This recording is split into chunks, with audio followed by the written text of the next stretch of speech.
Welcome to the news hour. The governor of Odesa region in Ukraine says a Russian drone attack has caused widespread damage to agricultural buildings. The latest strike preceded planned talks between the Russian and Turkish presidents to revive the Black Sea export deal for Ukrainian grain. The two leaders are also set to meet shortly in the Russian city of Sochi. Now, we have reporters in Russia and Ukraine on this story. In a moment, we'll talk to Dorsa Jabbari, who's in Sochi. But first, let's cross over to Rob McBride in the Ukrainian capital, Kyiv. And Rob, let's just begin with these strikes in and around Odesa, just hours before these talks, and a timely reminder of what can happen. Yeah, it would not seem to be a coincidence, at least that's how it's been viewed here from Ukraine, that this is a timely reminder by Russia just of the vulnerability of Ukraine's grain exporting infrastructure. Yet again, this southern region of the Odesa Oblast being targeted. It's these port facilities that go out from southern Ukraine into the rivers and canal systems that feed into the Danube River, which again have been targeted overnight. According to the Ukrainians, these waves of drones came over something like a 3-hour period. The Ukrainians say that they managed to intercept and shoot down about 23 of these drones, which again were said to have been these Iranian-made Shahed drones. But there was damage to a number of warehouses and grain handling facilities. A number of fires were caused. Ukraine, of course, has been using these alternative facilities, such as these river ports and also land crossings into Europe, as a way of trying to compensate for the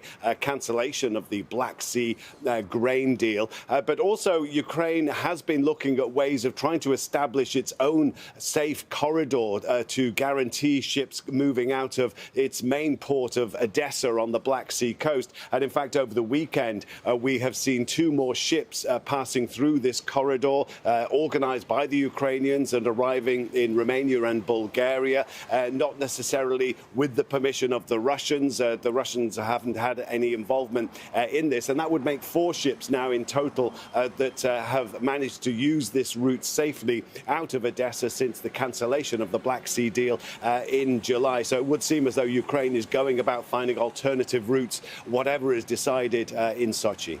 Of course, Rob, we'll be speaking to you in a little while, so don't go away. Let's cross over to Dorsa Jabbari, who's live for us in Sochi. And military movements to one side for the moment, Dorsa, because movement on that grain deal will be high on the agenda. But will Russia resume the agreement is really the question that everyone wants an answer to, and only President Putin can give.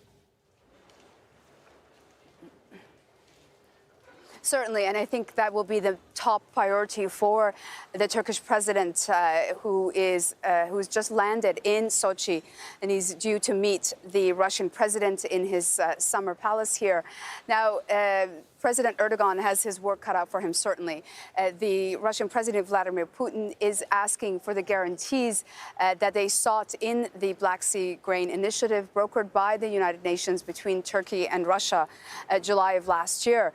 The Russian president is saying that their guarantees have not been met, and that is why Russia didn't renew this agreement that expired in July. Now, what are those agreements? What are those guarantees that Russia is looking for? They include the return of Russia's agricultural bank to the SWIFT payment system. Now, although Russia's own grain and fertilizers are not sanctioned by Western countries, there's a lot of other things around these goods that are under sanctions, including insurance companies, logistics, and equipment that prevents Russia from selling its own grain to the international community. That is one of the main things Vladimir Putin's looking to get guarantees on, that they will still be able to sell Russia's grain to the world markets. And of course, they also want to know that Western businesses are not going to benefit from this deal. So President Erdogan certainly going to have a tall task ahead of him. And we understand the 2 men will meet for at least a few hours. Whether or not President Erdogan will be able to convince the Russian president to return to this deal, we'll have to wait and see. Indeed, we'll come back to you once we get more news on what comes out of that meeting. Dorsa Jabbari there for us in Sochi. Well, back in Kyiv, President Volodymyr Zelensky has sacked his wartime defence minister. It's the biggest shake-up of the Ukrainian defence establishment since the Russian invasion last year. Zelensky has nominated the head of the country's main privatisation fund, Rustem Urmov, who needs the approval of Parliament before he can replace Oleksiy Reznikov.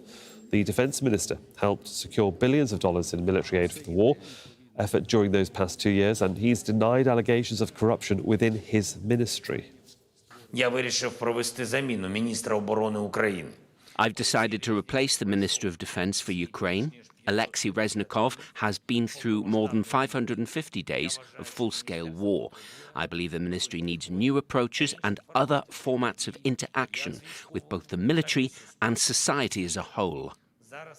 Let's go back to Rob McBride, who's in Kyiv for us. Of course, I mean, what sort of reverberations are now sort of being felt after the announcement of what Zelensky has described as a new defence minister?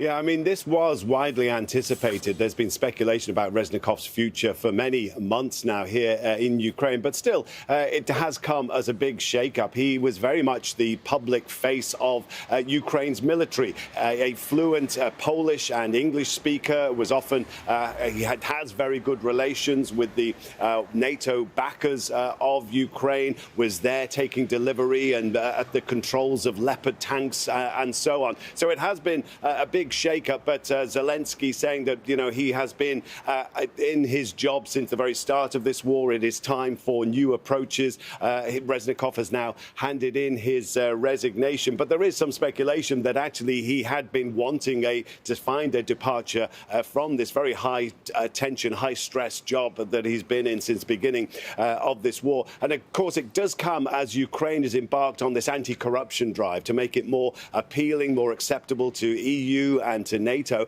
And there have been a series of ongoing scandals within the Ministry of Defence, things like conscription, also some procurement contracts. Now, none of this is linked directly with Reznikov, but it has been on his watch. He has been at the helm while these things have been taking place. So it does seem as though both himself and the Ministry of Defence and the Zelensky government have used this as an opportunity, it seems, to part ways. Rob McBride for us there in Kyiv. Thanks for the update, Rob.